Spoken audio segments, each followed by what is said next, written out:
Something that I enjoy reading or watching that happens to be on YouTube is something called Who Do You Think I Am? There's a subreddit that is called Who Do You Think I Am? And it is some of the funniest stuff that I've ever read. Basically, it's when someone is questioning the source of information or just questioning what someone said. There's a really famous one involving Stephen King. Someone was, as it was about The Stand. So Stephen King was saying something about The Stand, how it's, I think it had something to do with, in relation to COVID, but the person, said, "You've never read The Stand, or have you ever read it?" And Stephen King's like, "Yeah, I wrote it." But yeah, it's things like that. It's really funny, and I mean, I've had my own experiences with it, mainly when I'm dealing with things like flat Earth. I did a video very, very recently. It was kind of a tongue-in-cheek kind of thing about Minecraft has proved flat Earth, and someone took the bait and commented, and they said something about you believe in heliocentric model. It's like, actually, I don't believe in the heliocentric model. We don't even use the heliocentric model. It's a barycentric model. Yeah, we do not, and we know this. We know that the sun is not the gravitational center of the solar system.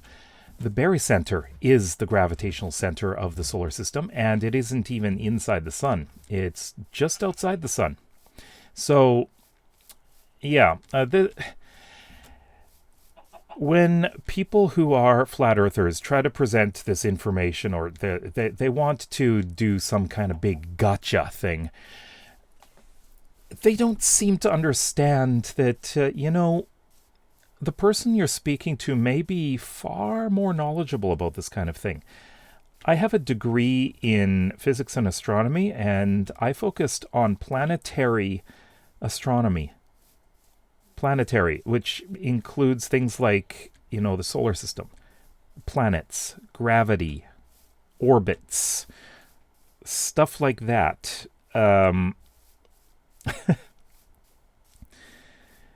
I did a study on Jupiter and the radio emissions from Jupiter, and very interesting because you get to see exactly where the torus is around Jupiter, in which Io is orbiting, and it means, well, the torus is actually plasma, so it's very hot around Io.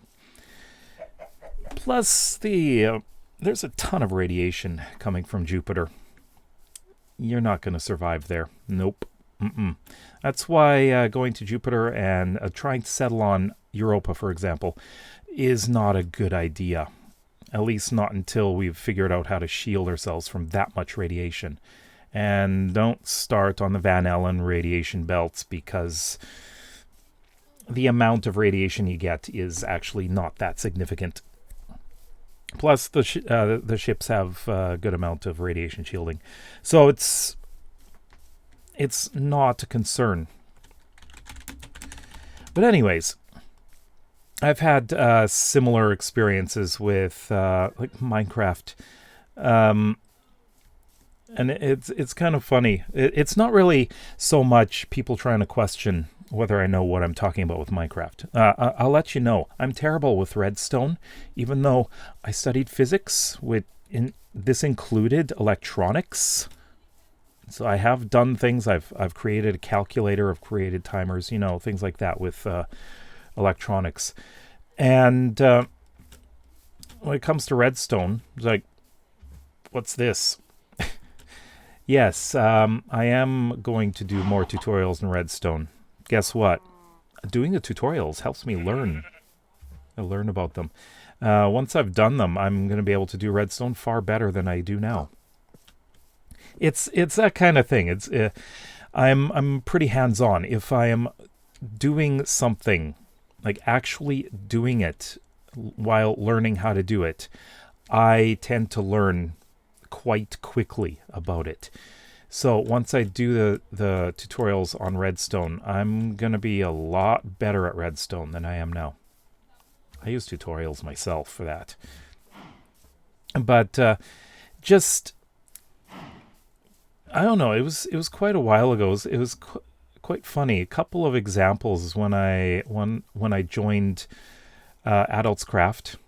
Rev, who is the creator of Adults Craft, was extremely happy that I was joining because he was a fan of mine.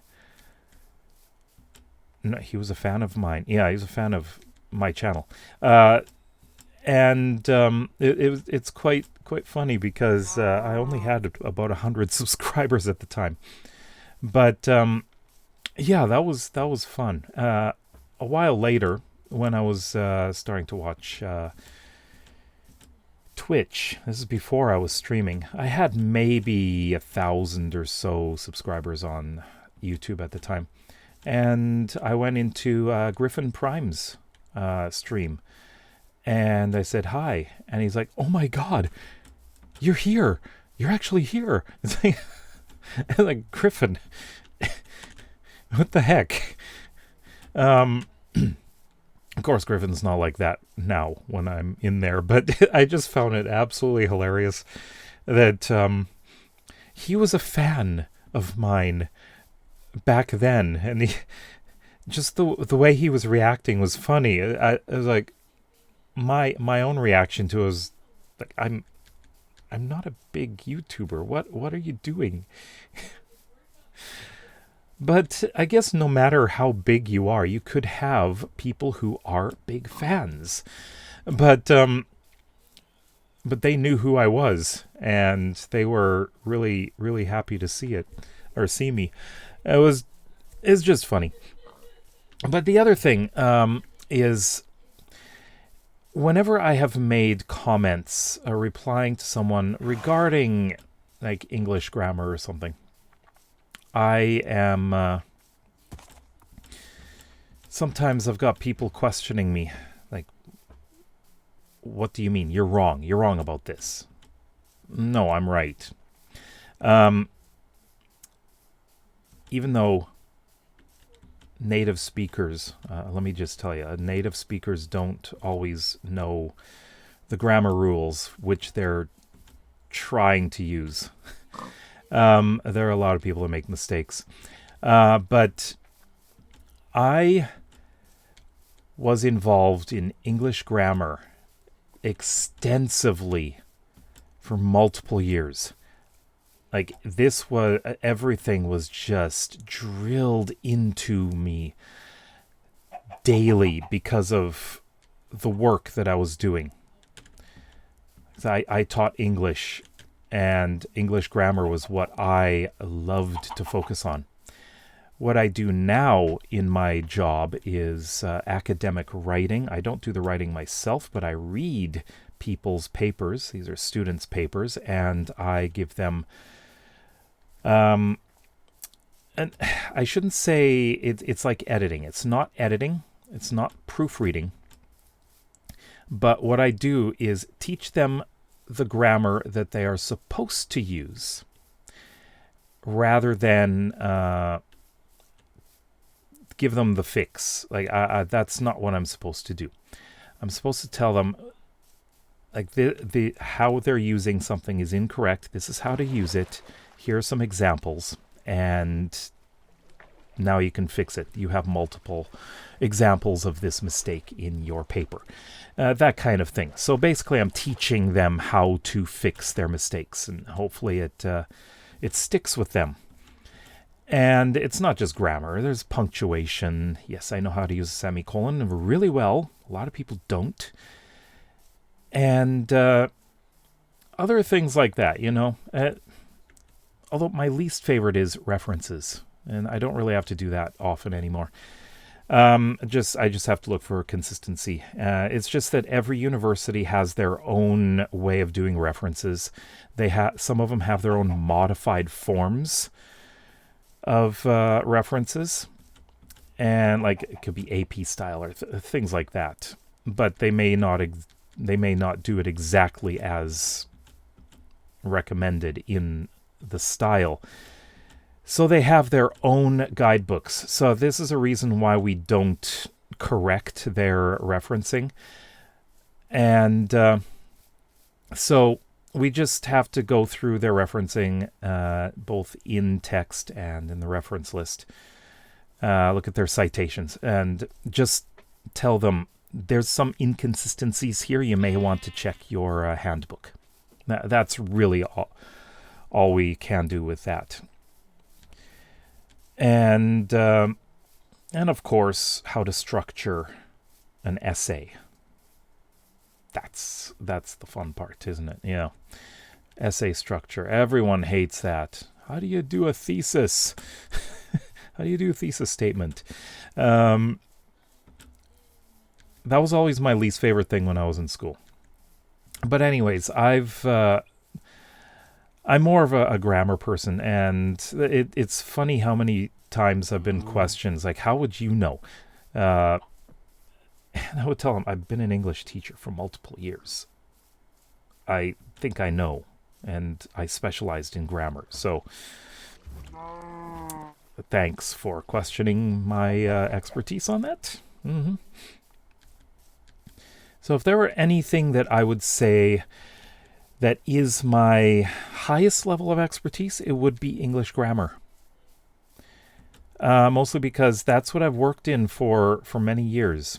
Astronomy, I wouldn't say that that is my highest level of expertise, but considering I went through a few years of schooling through it, and I've done experiments, I've done research, not published research, because that's not what you do in university, but we had to basically do what actual astronomers have had to do. And yes, I have programmed my own things in my least favorite programming language, which is Fortran 77. God, I hate that language. I just absolutely hated it. I had to study that. And so the main thing I've had to do is image processing and analysis using Fortran. So it's that's what's used by astronomers. And it's been a while since I've had to do anything like that. So things may have changed since then. I haven't looked into it, but I do keep up with the news all the time. And believe it or not, I do understand the scientific principles behind all of the astronomical discoveries. So when someone questions, well, let's say if a flat earther questions my knowledge, saying that, oh, you've been brainwashed, you just believe what you've been indoctrinated by the government. No. Part of what you have to do in university is you have to learn how to actually discover all of this information for yourself. You have to do the experiments. You have to do the analysis yourself. You do not rely on what you're told. You have to verify it yourself with your own skills. You have to develop your own experiments. You have to conduct the experiments, come to your own conclusions about it. And does it match actual accepted science? Well, if it does, then great. If it doesn't, you may have discovered something brand new, or you may have made a mistake. Quite often, you've made a mistake. But scientific principles are tested countless times. Let me just say this. It's tested so many times that they come up with nearly identical results every single time. And that's what science is. And that's what a lot of people don't understand. Some people think it's just a belief. Some people think it's something that is being fed to you by someone who's been brainwashed, and they're brainwashing you. It's like, it's not brainwashing. You're just looking at the facts. You're looking at the facts. You are studying the facts. You are actually doing experiments to see what is happening and understanding what is happening. This is what science is about. And anyone can go ahead and do their own experiments. And by the way, engineering relies on physics so much. If they get it wrong, you have buildings or bridges or whatever that will collapse. Nor would they even be approved to be built. Although there have been cases, like, what was it? One of the famous examples was a bridge in Washington State that was wildly undulating in the wind. That was a massive engineering mistake, and they had made some calculation errors. And that was not good. But yeah, that's basically it. Sorry, I just went on a little bit of a rant at the end here. But have you ever looked at these "Who Do You Think I Am" subreddit stories? Sorry, I'm talking like William Shatner. Have you ever done that? Let me know in the comments below what your favorite examples or stories are. I'd love to hear that.